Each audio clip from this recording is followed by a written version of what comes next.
This session is called Why MedTech Firms, Venture Capitalists and Bankers Are Investing in Psychedelic Medicine, and we're delighted to have with us Peter Hunt, of course, our wonderful chairman and co-founder of Mind Medicine Australia, Dr. Michael Winlo, who's the Managing Director of Emyria Limited, and Professor Alistair Vickery, who's the Medical Director of Emyria Limited as well. So welcome to you, gentlemen.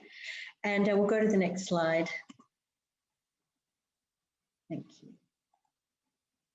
So I'm going to need to just do this automatically. Sorry, we're just having a few little technical issues.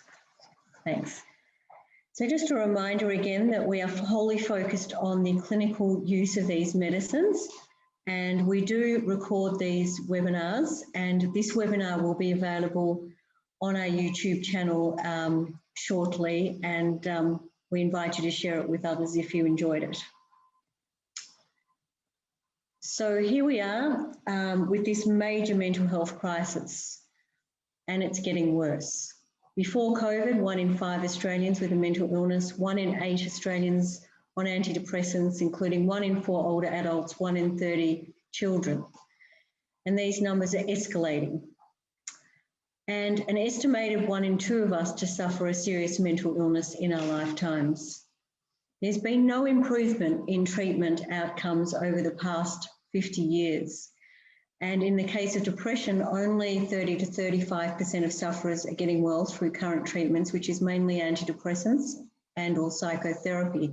And of course, the side effects can be very significant. In the case of post-traumatic stress disorder, the response rates are even lower and remissions are as low as 5%. So the majority of patients at the moment are not getting better through the current existing treatment. So we need to do something different. We're a charity. So Peter and I founded this charity 2 years ago. We're philanthropists and social entrepreneurs. And our goal is to expand the treatment options for medical practitioners and their patients to get more patients well and to create a healthier, happier Australia. Our focus at the moment is on medicinal psilocybin and medicinal MDMA, but there are also a number of other medicines in this class which are being studied around the world and which we're also interested in. For us, success looks like these medicines become an integral part of the medical system, so that if you go to your doctor, they're offered as a first-line treatment, that they achieve high remission rates, and that they're accessible and affordable to everyone, no matter what their financial background or where people are located. Medicinal psilocybin is currently being used extensively to treat depression and is also being trialled now for obsessive compulsive disorder and addictions. Medicinal MDMA is being used for post-traumatic stress disorder and also potentially addictions. We're also now seeing these medicines trialled and tested for a range of other conditions, including anorexia and eating disorders, Alzheimer's and dementia, cluster headaches, and a range of other addictions as well. The remarkable thing about these medicines is they only require 2 to 3 medicinal sessions in combination with a short course of psychotherapy, which has been leading to remission in 60 to 80% of over 150 trials that have taken place worldwide. And that's a far cry from the usual sentence of mental illness, which for many people does feel like a life sentence, where unfortunately patients get trialled and have a lottery lucky dip of different antidepressants and other psychiatric medicines often which don't work, and which often a patient will take for years, sometimes decades or a whole lifetime, and often medicines which at best manage a condition but don't lead to true healing. So these medicines are considered curative, not palliative, which is why they're getting those outstanding remission rates. And in many cases, the trials are indicating that the remissions persist. The medicines are considered very safe in medically controlled environments and they're non-addictive, and both have been granted breakthrough therapy designation by the FDA, which is only granted to medicines that are considered vastly superior to existing treatments to fast-track the approval process. It's a great slide. I love this one. It explains a little how medicinal psilocybin works. So medicinal psilocybin works to alter the communication between different brain networks and increases brain connectivity, bypassing what's called the default mode network of our brains, which keeps us stuck in our default patterns, our programs, rigid thoughts and repetitive thoughts, often ruminating, you know, we're not good enough, things won't work out, our life's not worthwhile, and so on. And these are often repetitive thoughts of people suffering with depression and other mental illnesses. And you can see there representations of fMRI scans. On the right, you have the placebo, person with depression, with very limited neural connectivity taking place there. And then on the left, you have the intervention with the psilocybin, which leads to this incredible neurogenesis, increased neuroplasticity of the brain, reconnection of old and damaged neural pathways, a sense of connection and oneness, which leads to an incredible opportunity for therapy to occur and for the patient to start to get well and become an agent for their own healing. It does restore a sense of active coping and empowerment for the patient, for enabling them to snap out of long-held patterns. So, and actually it's one other thing I'll say, a lot of people describe that as resetting or rebooting the computer, the human computer, or defragging the dodgy hard drive, the disk that we all get stuck in. So this is our core strategy to build the ecosystem. Firstly, awareness and knowledge building. So education and events like these. This is a free webinar series, and we have some wonderful other webinars coming up, which we'll tell you all about. Our next webinar is particularly interesting, the one with Robin Carhart-Harris, comparing psilocybin with a very popular SSRI, a study that's been done at Imperial College, and the results are just coming out now.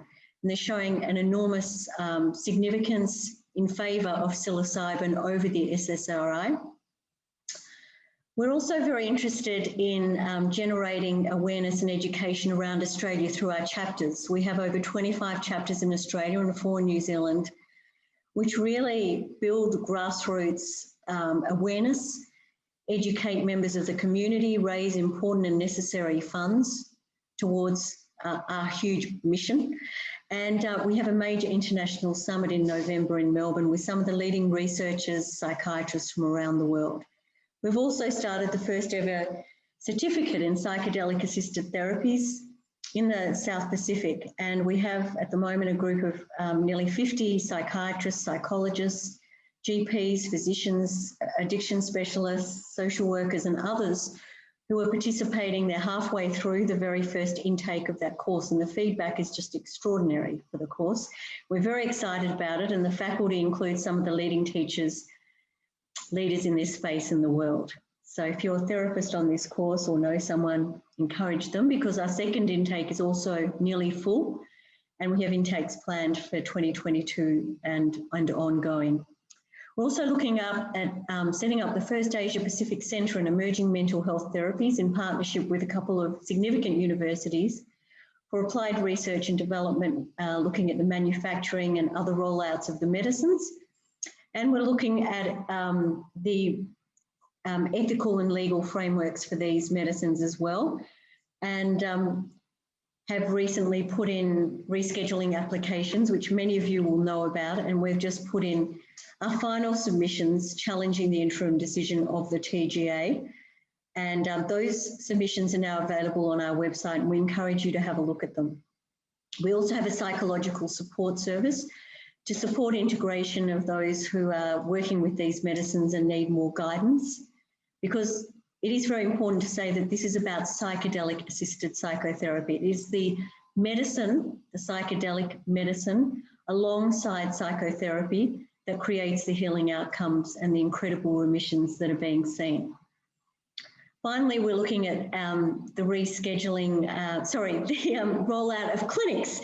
And this is why we're here tonight with the wonderful group of Emyria practitioners. So with that, we are going to go to the presentation now.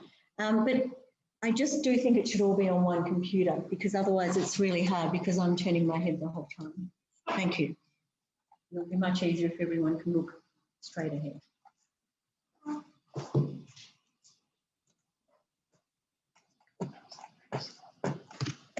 So in a moment, I'm going to be introducing everyone to you, and I'm sorry for the slight delay here, just having a few technical issues.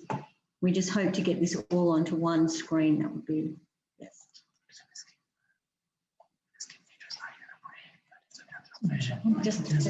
It's just no, because you keep turning your head. Okay, cool, fantastic.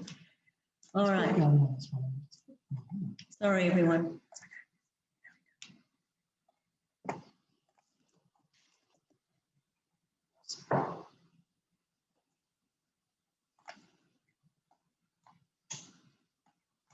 All right, and you're starting, Peter? All right, well, good evening, everybody. It's obviously great to be here. This is a bit different from our normal webinar, because normally we're talking about mental illnesses and what causes mental illnesses, and we're talking about the application of these therapies. And we're getting great speakers with expertise to do that. Tonight's all about the for-profit world and the impact of the for-profit world on the rollout of these therapies. The reason I'm leading off is that I come from the for-profit world. I spent 30 years in investment banking, and in that period worked with a whole range of sectors and companies. So I probably got a pretty good understanding of the psyche of the for-profit world. Henry, you're going to have to be quiet. Sorry. When we started My Medicine 2 years ago, there was one for-profit company, and that was Compass. And it was a company that was burning cash, and it was frankly struggling. Today, we've got over 50 for-profit companies. We've had large capital raisings by a number of them. And Compass is now worth over 2 billion Australian dollars and has raised about $270 million. So over a 2-year period, there's been a dramatic change in the for-profit world. And the obvious question is, why has that occurred? And what is happening in that world to drive interest in these therapies? Well, it's two things. The for-profit world loves big problems. And there's been more and more focus on the scale of mental illness globally. I've talked on this slide about the Productivity Commission saying the cost of mental illness to Australia is about 220 billion per annum. That is an enormous number. But when you then gross it up and look at it globally, you're looking at an annual cost of somewhere north of $10 trillion. So an enormous cost to communities around the world. And where you have enormous costs, you have opportunity for for-profit companies. The second part of that is that if the status quo is maintained and we don't get better treatments, then I think a lot of people would say that actually mental illness, or the rates of mental illness, will get worse, not better. And if you think about it, one of the problems we have at the moment is that we have this accelerating pace of change. Technology's become more pervasive, where we've got robotics coming into the system, artificial intelligence, and all that's going to lead to increasing job insecurity for a large part of the population. And that means increasing pressures. And increasing pressures can be a trigger for mental illnesses such as depression. As Tanya mentioned, we've had a lack of treatment innovation now, for scalable treatment innovation in the sector now for about 50 years. The science of many psychiatric medicines, including antidepressants or SSRIs, is actually about 50 years old. So we're using old science with many of our psychiatric medicines. Our treatments aren't getting a large number of people well and can have nasty side effects. And governments and peak bodies have inertia in their systems. In other words, they don't tend to like fast change. They tend to be conservative and require incremental change, despite the fact that we have an enormous problem with mental illness. Now, from a for-profit perspective, that is all opportunity.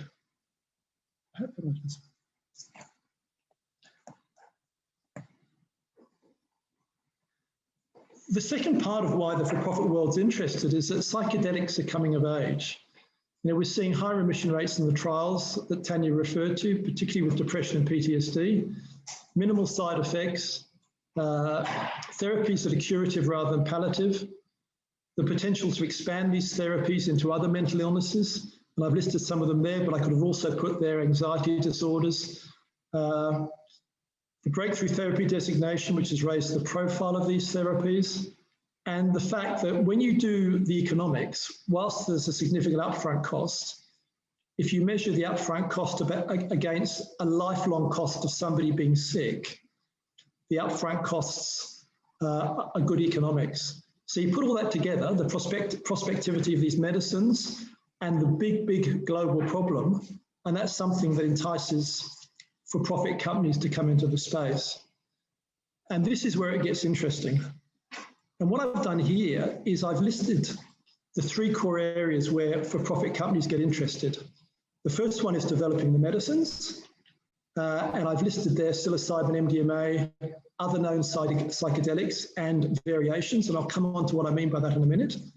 The second core area is contract manufacturing, so manufacturing the medicines under contract from an organisation like Compass. And the third area is service provision. Now this is, as I say, where it gets interesting, because the for-profit world prefers monopolies rather than competitive markets. And the reason they prefer monopolies is obviously that if you have a monopoly, you can charge higher prices. And the way you get a monopoly in this space is to get a patent.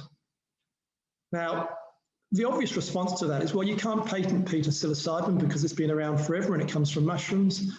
You can't patent MDMA because it's been around now for a long time. I think it was first synthesized in about 1918 or 1938, I think it was.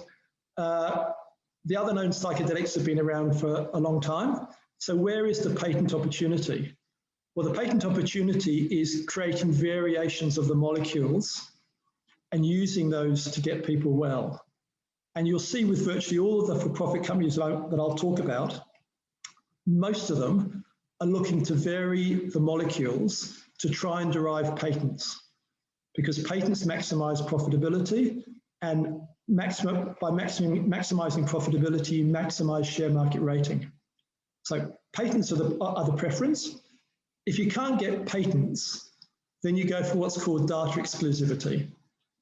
Data exclusivity is something that regulators provide to organizations that take a medicine, even though you can't patent it, through trials so that it becomes a registered medicine. And in exchange for that expense, what the regulator provides is a period of exclusivity with that particular medicine and that particular data that's been used to get the registration. In Australia, it's a 5-year exclusivity period. In America, it's 5 years. In Europe, it's 8 years. So if you can't get the patent monopoly, you're going to try your hardest to get data exclusivity so you can control the market for a period of time. With contract manufacturing,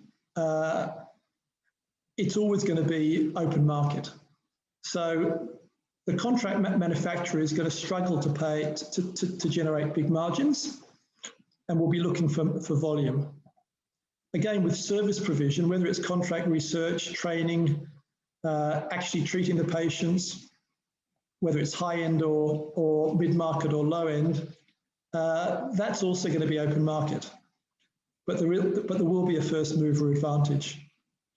I put retreats at the end of this slide because hopefully once our regulators get comfortable that these medicines can be used safely, they'll also get comfortable with the fact that healthy people should be entitled to access these medicines in controlled environments, but that's perhaps more distant out into the future.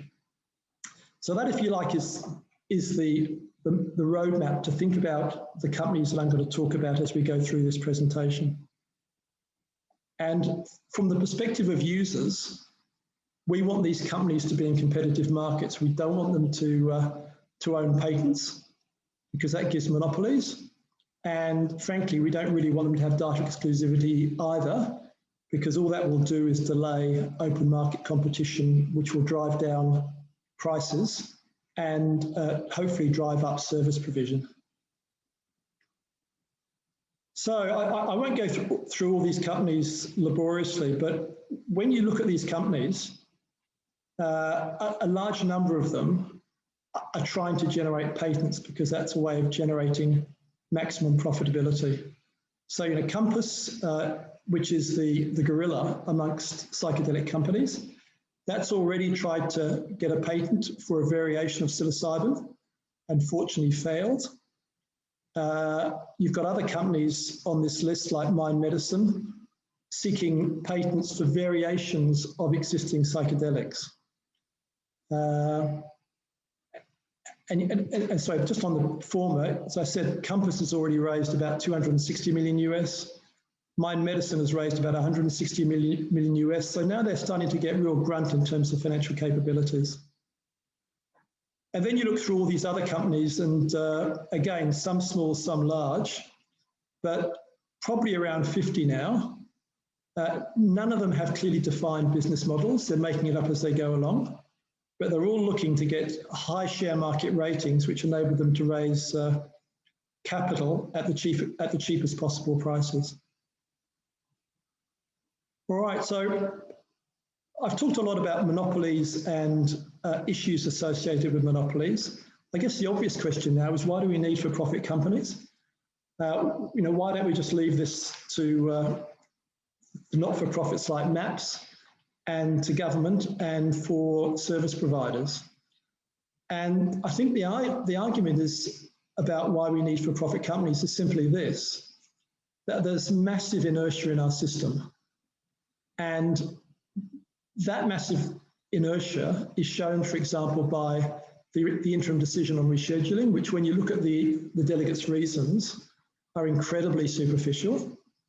It's in the risk-averse nature of governments, and it's in the risk-averse nature of peak bodies, like the Royal College of Psychiatrists and the AMA. They just don't like change.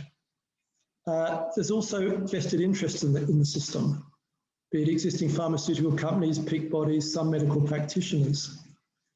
The benefit of for-profit companies is, there are a number of benefits. The first one is access to capital, the ability to put large amounts of capital into developing medicines, manufacturing medicines, clinic rollouts and so forth, funding research. An important area is innovation. The best problem solvers, as a general statement, exist within for-profit companies. They're not in the government sector, they're not in the social sector, generally speaking, they're in the for-profit world. And that, unfortunately, is partly because the for-profit world tends to attract people who are highly driven and enter the for-profit world because they want to solve problems. It's also important for clinic rollouts, for the capital required, and it's also important for persuading governments to frankly move a bit faster in terms of developing these therapies and making them available to the population. So there's an important role to play for for-profit organisations in dealing with this headwind that I've referred to. But there are some big issues, and the issues are as follows. Firstly, I've talked about the preference for driving monopolies, and one thing we have to do is we have to minimise the risk of these companies getting patents, because patents will slow down the competitive pressure, and if that happens, there's a real risk that the party who has the patent goes for margin over volume. And we want our medicine providers to go for volume. In other words, to provide these medicines, these therapies to as many people as possible. The second major risk is what for-profit companies will do is they'll focus at the high end of the market, because that's where the biggest margins can be generated. And they won't focus at the lower end, where the levels of mental illness are actually higher. The third area is that because of the significant upfront costs associated with these therapies, what they'll do is they'll do things to drive costs down, which actually affect the outcomes for patients by chiseling away at the costs. The fourth thing is that they will strive for PBS listing because that's a way of generating further revenue flows. which is good in terms of getting these medicines or therapies out to the general population and developing an active market.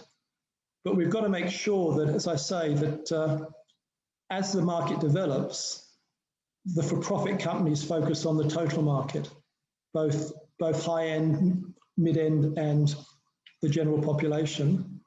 And the last big issue is medical cowboys. You know, where there's money to be made in the for-profit world, I can guarantee you some people will enter it, not for the right reasons, but because they just want to make money. And the nature of for-profit companies is that there's a lot of pressure on them to make money, and we've just got to make sure that at the end of the day, the patient comes first. So this is my last slide, but I just wanted to really bring all that together in terms of explaining the role of Mind Medicine Australia and what we're seeking to do. We are avowedly not-for-profit. In other words, we're not there to make money. We're there to help create a system which maximises the ability of people suffering from mental illness to get access to these therapies at acceptable prices.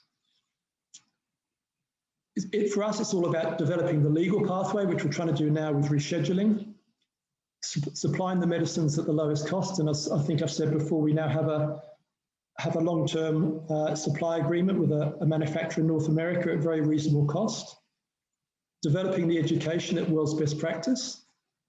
By the way, in the future, there is no doubt other education providers will come into this space, but what we have to do is set such a high standard that in order to be in the space, they also have to work at a high standard. So we keep education at the highest possible best practice levels. Develop a centre of excellence so that the universities themselves get directly involved with developing the medicines and the molecules and doing trials. Developing the best practice protocols, standard operating practices and training manuals so that these therapies are done in the safest, best way. And that's work that we've been doing with Emyria, which I'm sure Michael will talk about, which has been fabulous. Developing the right ethical framework, developing rollout strategies to make sure that these therapies are available across Australia, promoting active research in areas where research is needed. And the last one is actually one of the most important, and that's calling out inappropriate conduct. One of the great benefits of being a not-for-profit is that we're beholden to nobody other than our constituents, and we are determined to call out conduct which we think is inappropriate. And we've already done that through our submission with the conduct of the Royal College in putting out a clinical memorandum, which frankly isn't of a standard it should have been. And we've done that also with PRISM for putting out an article which was full of inaccuracies and misleading statements. And we will continue to do that as an organisation and take the heat in doing that, because we want to end up with these therapies, as I say, being available in an environment which has lots of integrity, where the patient comes first, and everyone in Australia who needs these therapies can access them at reasonable prices. So that's enough for me. We can deal with questions in Q&A, but now, Mike, I think it's over to you and Alistair. Fantastic. Thank you, Peter. I'm just going to share my screen. Can you see my slides? And am I in presenter mode? You are. Terrific. Okay, wonderful. Well, good evening, everybody. Thank you for the opportunity to speak to you. And thank you, Peter and Tanya and Alan, for organising this webinar. I'm Mike Winlo, Managing Director and CEO of Emyria. We're a small publicly listed company, I should say, who is focused on developing treatments for patients who have been told nothing else works. And we've been partnering with Mind Medicine Australia over the last few months to take some of the learnings that we've developed, developing a care model and an evidence-generating protocol for medicinal cannabis use into psychedelic therapy. I do have a quick disclaimer in that I'm not giving financial advice this evening, and some of the statements that I might make about the future are simply conjectures and not predictions. But with that out of the way, let me tell you a little bit about what we do and why we've chosen this approach. So we have a couple of unique resources in Emyria. We have a large clinical network 7 sites now around Australia, and we have doctors and nurses working in those practices. And we've set our clinics up to be places for patients with unmet needs. Patients who have been told nothing else works can come to our treatment clinics to obtain access to new and novel treatments. And to date, majority of those treatments have been medicinal cannabis products. But we take a lot of time and attention in gathering really high quality clinical evidence on how these treatments are working so that we can understand for whom these treatments work best and support some of the drug registration activities that we feel are necessary to make these treatments available to as wide a population as possible, which is through that path of registration. And here's an interesting statistic. Despite all the interest and availability of medicinal cannabis products in the last 12 months, there have been officially around 60,000 prescriptions written through the Special Access Scheme in the last 12 months. But that's less than 0.01% of these other categories of medicines here, registered mainstream treatments available through routine prescription. And if you look at that number, 29 million prescriptions for antidepressants, 23 million for analgesics. And these numbers are interesting for 2 reasons. One, they show the size of the potential of number of patients who may benefit from an alternative treatment is many, many times greater than where we are today. Acknowledging that some of these treatments are also not effective for everybody, it also tells you just how big the potential unmet need could be as well. So tonight, I think what we'd like to do is I'll speak a little bit about a general approach to innovation in healthcare. I'll pass to Alistair, our medical director, and he'll talk about the Emyria case study, explain what goes on in our Emerald clinics, and then we can summarize with some of the opportunities we see ahead for psychedelic assisted therapies as well. But to start, I thought it might be helpful to explain a little bit about what makes healthcare such a complex and challenging space to do innovation. If you're thinking about a typical market dynamic, there's normally a single payer who is also the decision maker. If you're buying a good and service, you're funding that yourself and you're receiving benefit back. That makes you also by default the beneficiary of those treatments or sorry, those goods and services as well. But if you contrast that with what goes on in healthcare, where the beneficiary or patient is not typically making decisions about what's best for them, the decision maker or the healthcare practitioner is not necessarily benefiting from making those decisions. The payer is somebody else who is neither the beneficiary nor the decision maker often. And you've got this really complex interplay between different groups, each with different agendas. And then wrapped around everybody is the regulator, whose primary goal is to try and keep the patients safe from new innovations. And so if you're thinking about approaching opportunities in healthcare generally and tackling big problems like mental health, one needs to think about how each of these groups play a role and how each of these groups need to be essentially catered for and considered as you're developing a business and an opportunity. And one way to think about this is it's really all about the primacy of the quality of the evidence that you can gather to support your innovation. And that's how we think about where these opportunities are. Because decision makers will have questions about anything novel or new. What should they use? Will it work? For which patients will this work best? Payers will have questions about, is this cost effective? Is it worth paying for it? And regulators, of course, have key questions about, does this work? And is it safe for the particular patients? And so we know that health innovators, including that long list of groups that Peter mentioned, are all going to have to think about those questions as they tackle these major problems in mental health.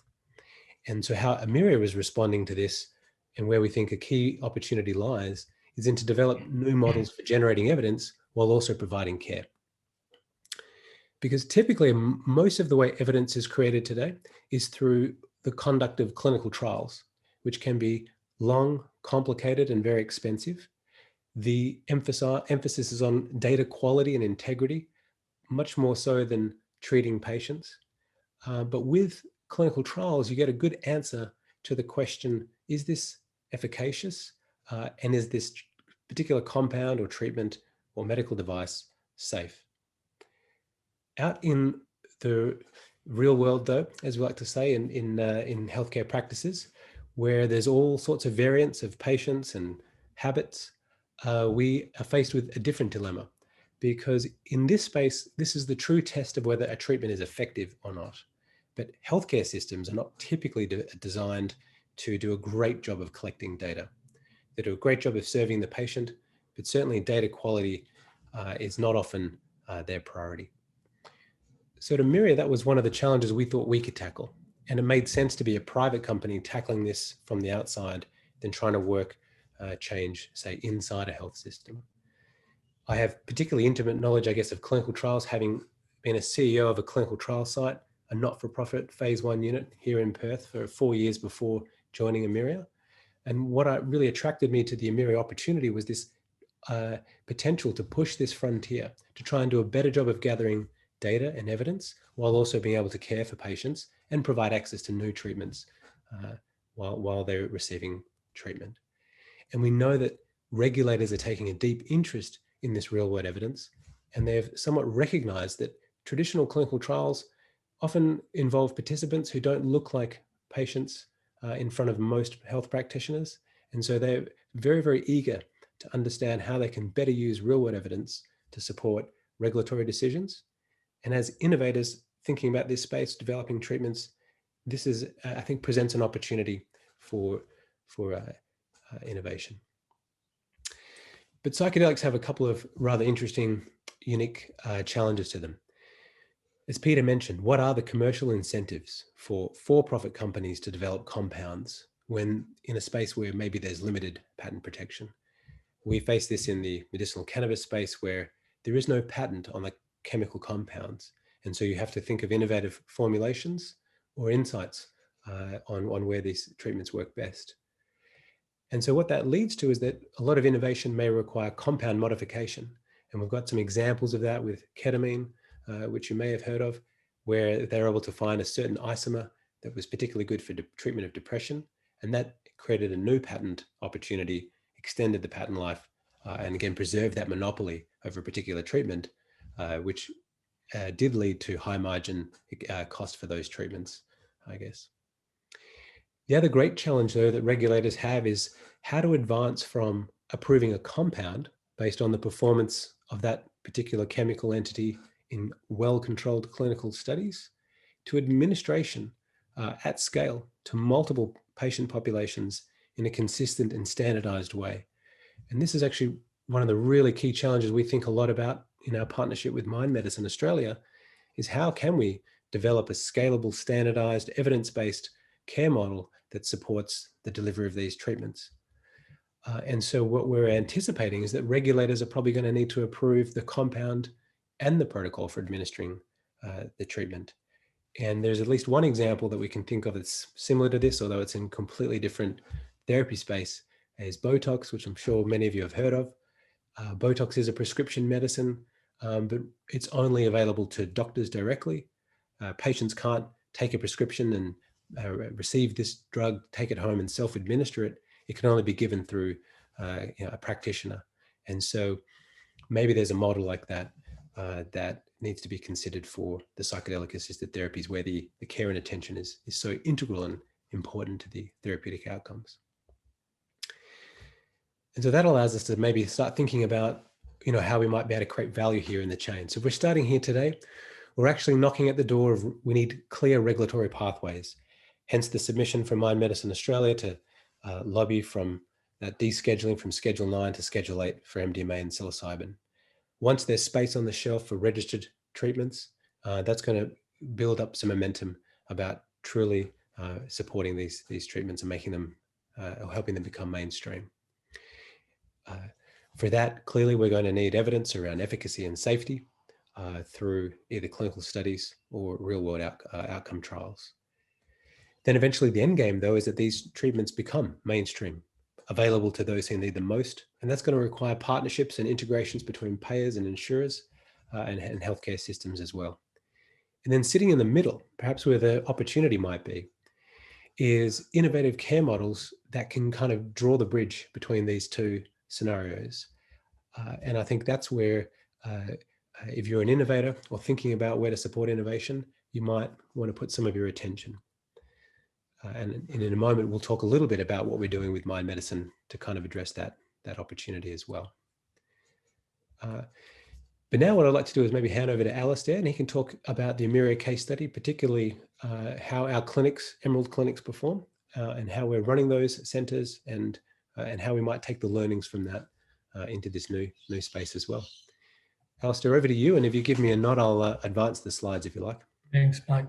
And this summarizes nicely what we're trying to do with Emyria is to continue to provide good quality care to our patients while allowing access to novel, sometimes unregistered or unregulated treatments, while creating high quality evidence so that we can help regulators to understand the safety and effectiveness of the different treatments that we're able to provide.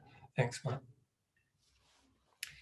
So Emyria is divided into three components that we provide care to our patients, which at the same time that clinicians are able to provide quality care, we can also access standardized and comprehensive data using simple data capture technology, which is missing a lot in real world data using sort of the common clinical tools that clinicians are using. So this is providing high quality data at regulator grade data from usual care so that we have usual patients, real world patients with complex illness and collecting high quality data. Thanks. That enables us to accelerate the understanding of the safety and efficacy of treatments. And that allows us, and some of the work that we're doing in accelerating the registration and allowing regulators to feel more confident in allowing the more widespread use of novel technologies. Thanks. And by doing that, that enables us to have ongoing patient monitoring or post-marketing surveillance that is very high quality. And that, of course, then feeds back to our care model to improve the safety and the security of our clinicians in knowing that they're providing safe quality to patients. Thanks, Mike. So we've got 6 clinical sites across Australia. We've become busier and busier over the last 12 months, even through COVID. And that has allowed us to see over 3,500 patients in the last 18 months, which is accelerating as we have more and more clinical indications. Thanks, Mike. And we started back at the beginning of 2019 looking at chronic non-cancer pain with medicinal cannabis. And that was our focus because that was where we believed there was the most evidence. But as you can see, we have broadened the clinical indications and those people that we're seeing enormously in the last 24 months, such that the number of clinical indications has grown as we've delivered the effectiveness and the efficacy and safety of these products. Thanks, Mike. And the sorts of measurements we're using are different types of scales, so questionnaires that are standardized and set amongst and shown to be effective in providing patient outcomes, but also clinician-based outcomes, reported outcomes, which now enables us to see how safe and efficacious the treatments are. And all of our patients are having a number of these scales delivered on a regular basis so that we can monitor their outcomes. And I'll show you an example of that in the case study that we've got. But that's given us a huge amount of data in a very short period of time across a heterogeneous group of patients. You know, that we've got from age 2 to the age of 96. We are delivering services across a vast range with a large number of clinical indications. And as you can see down in the bottom left, the range of dosing of the medication is quite broad as we titrate and care for each patient, giving a personalized and individualized treatment while providing safe and regulated care. Thanks, Mike.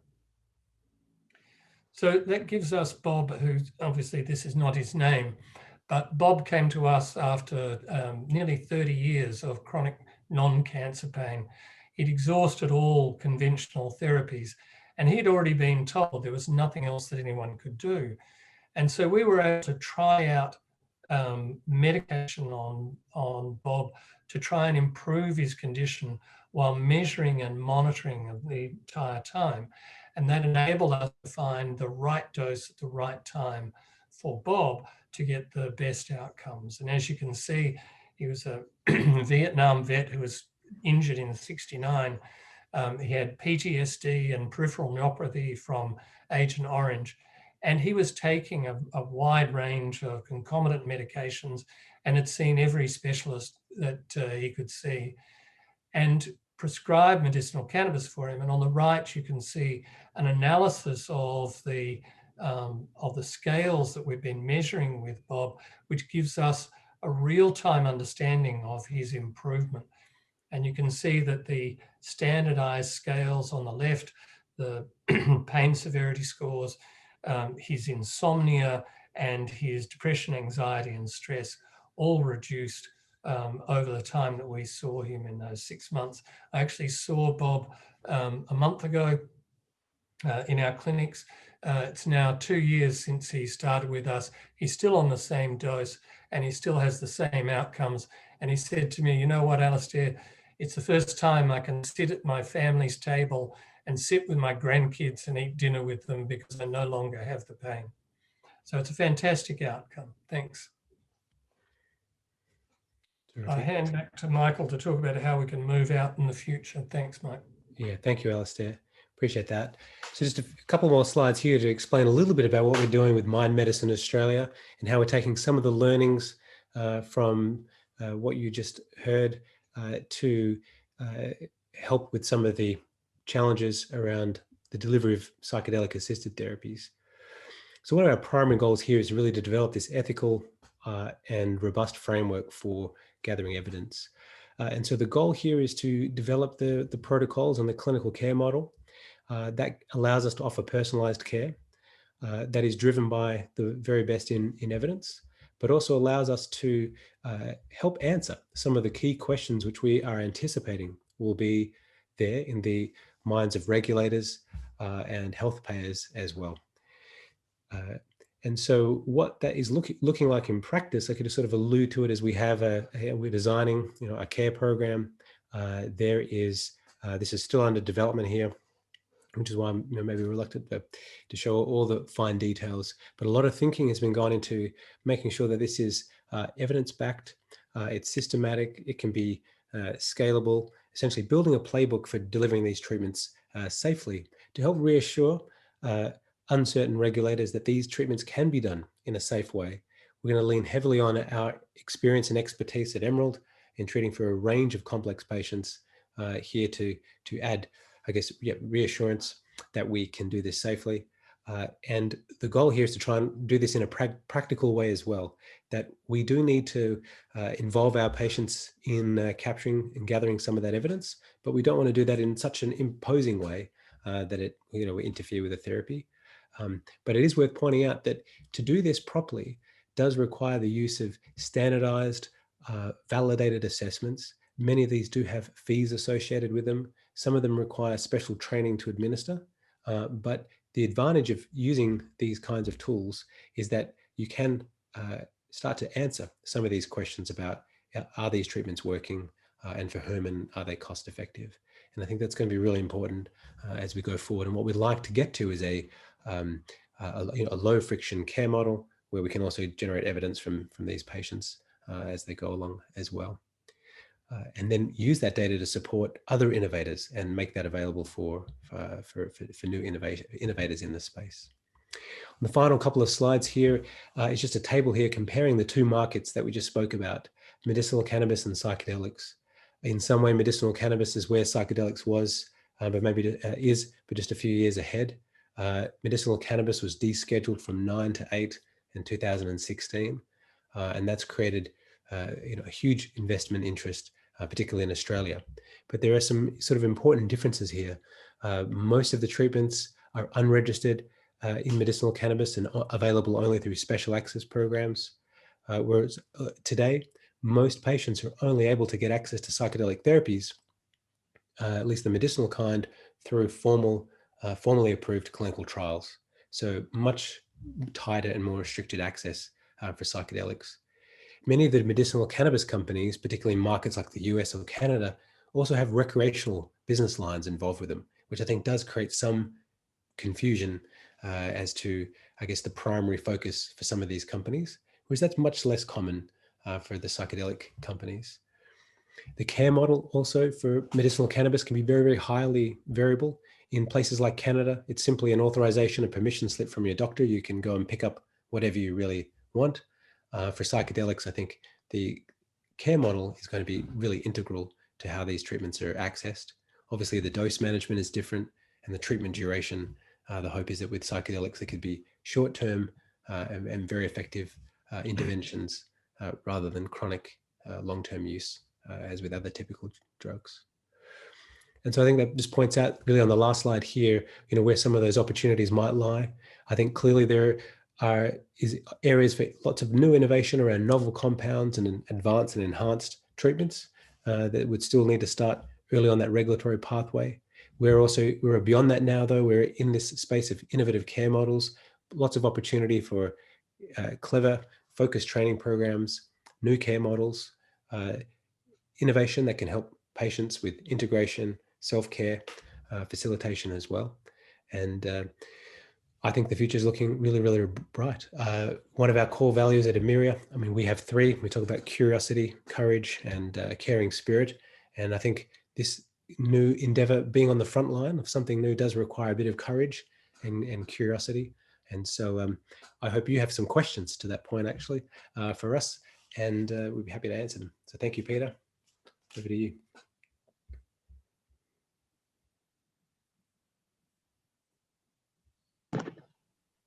Yeah, thank you very much, Michael. That was excellent. And it's again an example with Mind Medicine that we don't try to do everything, and we recognise we haven't got the expertise to do everything. What we need to do is partner with people who are innovative, are in business for the right reason, want to see patients get well, but are prepared to push the boundaries.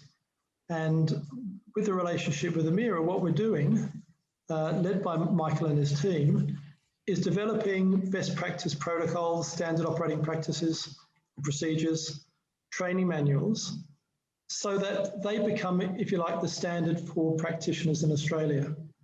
And the arrangements that we've got with Michael and Emyria is that those become open source. In other words, they become Mind Medicine Australia's property.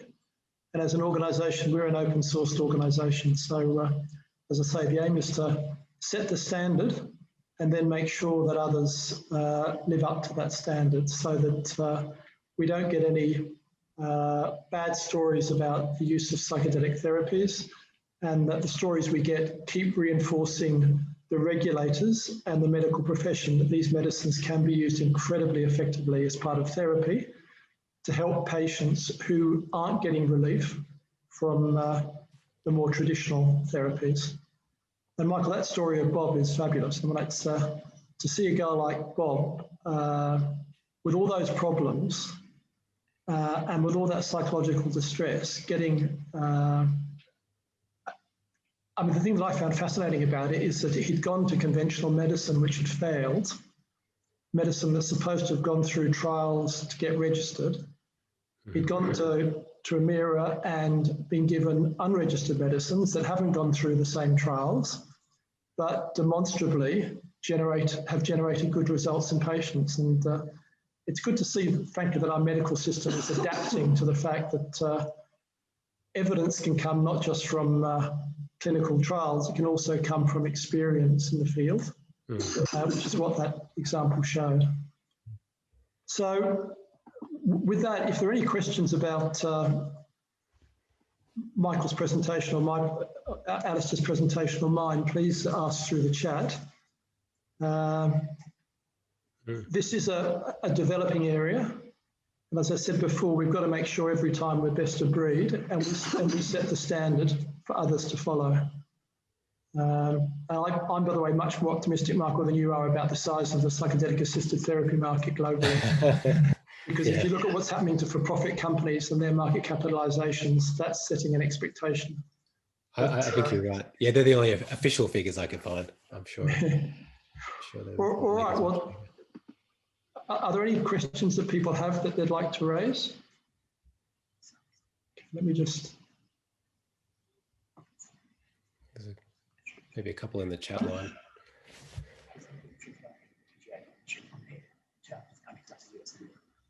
Yeah, the question here is, how does the regulatory landscape of the TGA of Australia compare to other jurisdictions like North America and Europe?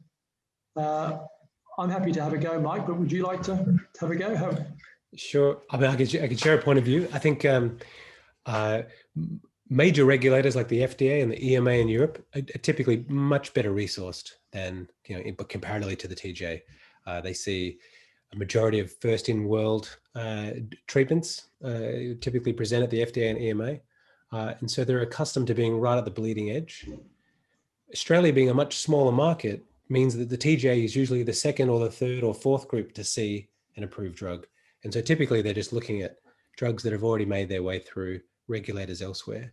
So I would say in terms of considering novel, models of approval, considerations for real world evidence, they're a little behind. I'd say the FDA and the EMA are much more on the front foot in that regard. And particularly when it comes to things like companion apps, digital therapeutics, and some of these mergers between different innovation lines, med and drug combinations, I'd say we're probably a little behind.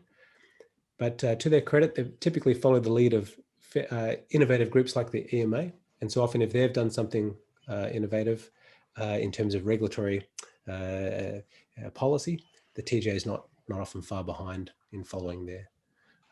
There's a few other questions. Can I just say, the only other thing I'd add to that, and it's really, I guess, backing up what Michael has said, is that if you look at the use of these therapies overseas, there are expanded access schemes that are working in North America, both the US and Canada. I mean, they're different, but they're both working, and they're both providing psychedelic-assisted therapies to patients. There are expanded access schemes in Switzerland and Israel.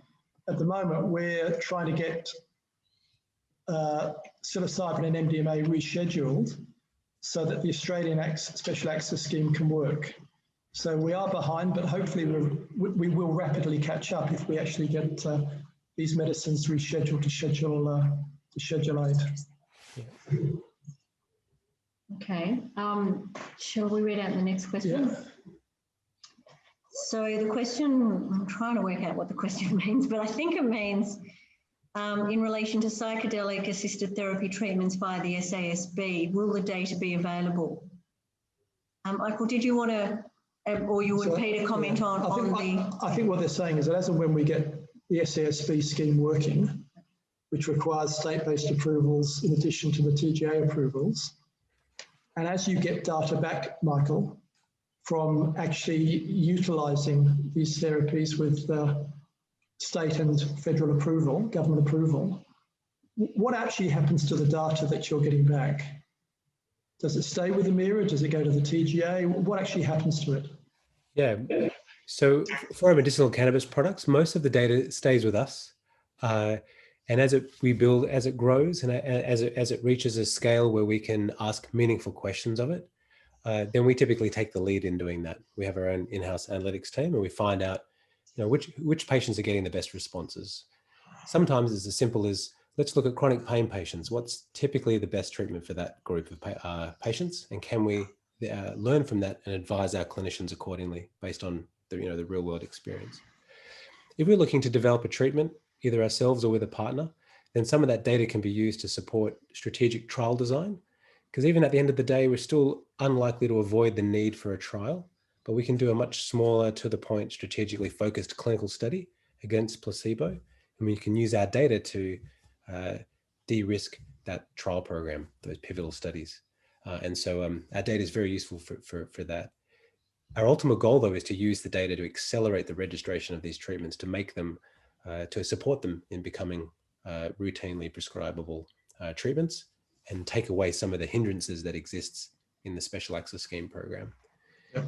Yeah.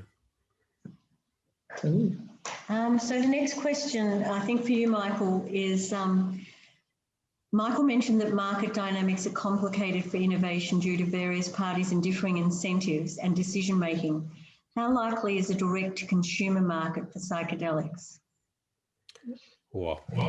You might be able to answer that, Peter. I think... yeah, Peter was going to jump in, sorry. Yeah. Peter then. Peter, go for it. I'm just trying to make sure I understand what it means. How likely is a direct-to-consumer market for psychedelics? Maybe the question is a recreational market likely, potentially? Oh yeah, maybe that's like microdosing chocolates at the supermarket and stuff. Yeah, well, I think the answer is, let's deal with mental illness first and proper doses of these psychedelics in a therapeutic environment. I think what that will do is demonstrate that they can be used safely. And hopefully, as I said before, over time, that will lead to people who don't have mental illness also being able to utilize the medicines in a safe environment. But frankly, our objectives at Mind Medicine are to focus on people with mental illness first and get the system working for them and get high remission rates so people get well. Next question here, and this one's definitely for you, Peter, is what is the MMA strategy to influence the RANZCP? To keep asking them to focus on the data. They've put out a clinical memorandum 12 months ago, which is demonstrably wrong in many respects. It's full of misleading statements, and the data in many respects is wrong. Now, I'm not suggesting in any way that they did that deliberately. I'm sure they didn't, but I don't think that they used the care that they should have used. So what we do there is we bring that to their attention. We also bring it to the attention of individual psychiatrists so that they themselves, as members of the college, can go back to the college and start asking questions. Out of that process, hopefully we'll have a second clinical memorandum sometime this year, which will actually be accurate, which will be full of statements that are true, and which will focus on the benefits of psychedelic therapy and how it can be utilized to get more people well. I think, and one of the challenges with peak bodies is they are inherently conservative and they don't like change. So they've got to be made to feel comfortable that change is going to happen, and then hopefully they're going to want to be part of that change and climb on board. But it is a challenge. Just further to that as well, what's really important here is that we have more and more psychiatrists who are approaching us every single day who are very interested in these medicines. So if there's psychiatrists on this webinar, obviously, please educate and inform your fellow colleagues. And, for all of us on this call, speak about these medicines, the science and the data behind them to not just psychiatrists, but to all medical professionals, because the more that we can get people up the curve, we always say doctor by doctor, psychiatrist by psychiatrist, then that starts to put pressure on the professional colleges as well. There's a question here from Tony. Hi, Tony. Why the emphasis on cost of psychedelics when therapies say 20 odd hours at $200 an hour versus street price of magic mushrooms at $50? Yeah, I mean, the focus on cost is that from a regulator perspective, it's going to take quite a long time before they get their minds around mushrooms being used as medicines. Their focus is on psilocybin as a molecule and the psilocybin being synthesized and being at medical grade GMP standard. And that's an expensive process. Therefore, what we've endeavored to do is enter into a supply arrangement which enables us to get that quality of psilocybin at the lowest possible price. The therapy costs are the therapy costs. There's a market out there for therapists. There's an expectation of what level they should be working at. And we obviously have to respect that. But overall, we've got to make sure that the overall therapy costs are as low as possible, consistent with maintaining a high standard for these therapies.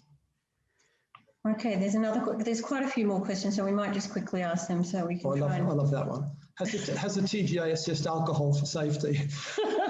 That's a really good question, actually, because if you look at the risks, there's a big study which many of you will have seen that was done out of Melbourne University 2 years ago, which compared the safety or the harm done by various types of drugs on both to the person and to society. And the very worst one was the legal one, alcohol. It was way, way above psilocybin and MDMA. The second worst was ice. I think the third was heroin. Cigarettes, again, another legal drug, were right up there. And right at the bottom of the field, in terms of risk, was psilocybin and MDMA. So it is peculiar the way that alcohol in our society is legal, and it's part of our way of life. Whereas psilocybin at vast quantities, whereas psilocybin and MDMA, which have much lower risk profiles, seem to cause our politicians, or some of our politicians, a great deal of consternation. Michael, you might have read this next one, the diagram of decision maker, consumer and funder, all being distinct with medicine, whereas with other commodities, all three roles can be the same individuals, might be related to why a segment of the support for psychedelic assisted therapy believe that decriminalisation will work better. I think types of lobbying have value and those decisions depend on politicians who have their own interests involved. Have Emyria conceived as still having a strong role if politics takes a turn towards decriminalisation? I think a potentially stronger role could prove needed. Yeah, I think we can look at what happened in Canada when medicinal cannabis was allowed, and then essentially it was recreational use was legalized or decriminalized. It actually removed a lot of the stigma around these treatments, and what the clinicians saw was an increased demand for medical grade access to these treatments. Something similar may happen here. We're not necessarily agitating for that. We see, we want to prove out the role for these treatments in those patients with major mental concerns who need them most. But I think decriminalization, if it is to have any effect, probably will increase the interest in the properly conducted medical delivery of these treatments, rather than detract from it or compete with it. Okay, we have another question here now, which is the TGA decision process overseen by experienced medical practitioners? Well, that must be the multi-billion-dollar question, isn't it? Look, the TGA used some really high caliber people.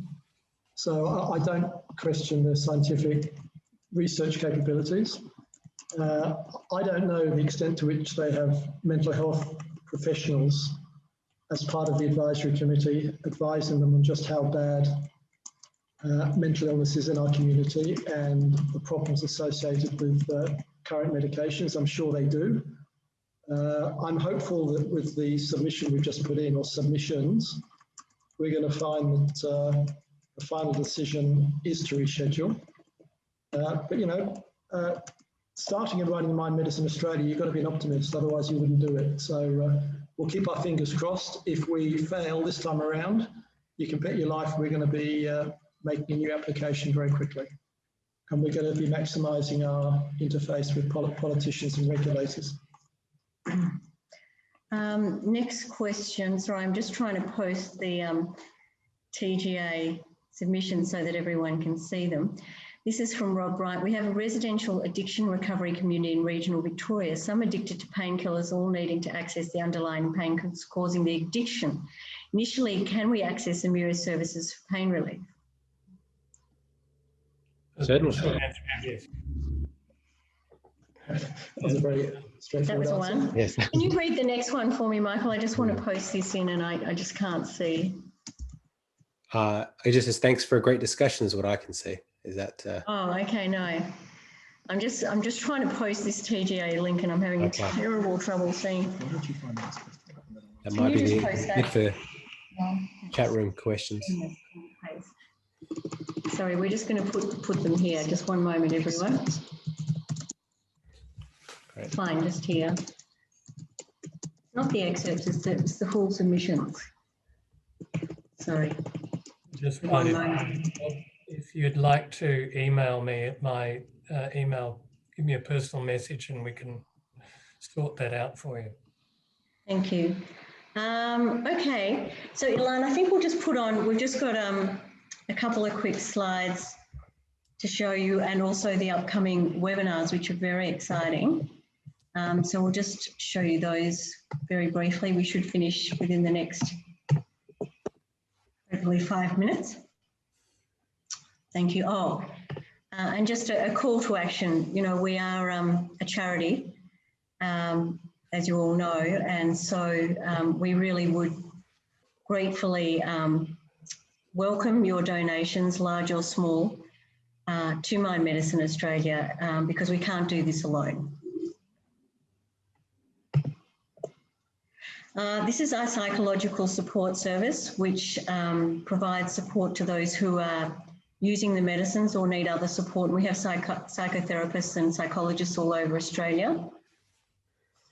This is Tim Ferriss's recent quote, and as many of you would know, he's one of the leading donors, philanthropists in this space, and also leading investors in this space. So just because you might be an investor does not mean you cannot also be philanthropic, and we certainly hope that you will be. But he says he views the next 5 years as a golden window because there's such an enormous opportunity to use relatively small amounts of money to literally help millions of people. So we really, you know, endorse that particular comment. And here's some ways you can help. So share this conversation, share all our conversations. We have a wonderful Learn section on our website. Join our chapters, state and regional, rural, all around Australia. Talk to your doctors and medical professionals. Fundraise or donate. Make us your charity of choice at some of your events. Follow us on social media. Talk to your local MPs and attend our events and summit in November as well. This is a certificate in psychedelic assisted therapies, and there's lots of information on that on our website. This is who is presenting at our Global Summit in November. And as you can see, this is some of the leaders in this field from around the world. And this is our upcoming events. So we have the next one, this Psilocybin versus SSRIs. We've already got over 500 people registered for that. And that is with Dr. Robin Carhart-Harris, who is the leading researcher, the most cited researcher now in the world on these medicines. I think that will be an extremely exciting webinar when he reveals some of the results of the research that has taken place at Imperial College. And we've already had a little bit of a heads up, so I can tell you that it will be exciting. The 7th of April, learn more about the Certificate in Psychedelic Assisted Therapies course. 28th of April, we have a wonderful end-of-life distress webinar with Dr. Gabby Agin-Libes from New York. And then, very interesting, on the 12th of May, 10 years on, the future of psychedelics. So sort of looking through the crystal ball at what this whole field could look like in 10 years' time with Ronan Levy, who's one of the leaders of Field Trip, which is one of the leading for-profit companies in the world in this space, and Michael Kidd, who's also a leading commentator in this space. So that's pretty much it from us. But if you enjoyed the webinar, we really encourage you to bring at least 2 people to the next one, and so that we can keep growing this movement and welcoming you all to be part of this conversation. It's a very important conversation because we all have the potential to heal the suffering of millions of people. So we want to thank you. I want to thank Michael and Alistair and Peter for your wonderful participation, your support on this mission as pioneers. We really honour you for that, and thank you very much, all of you. Have a wonderful evening or day wherever you are in the world. Thanks very much, everyone. And send us your feedback. Thanks, Tim.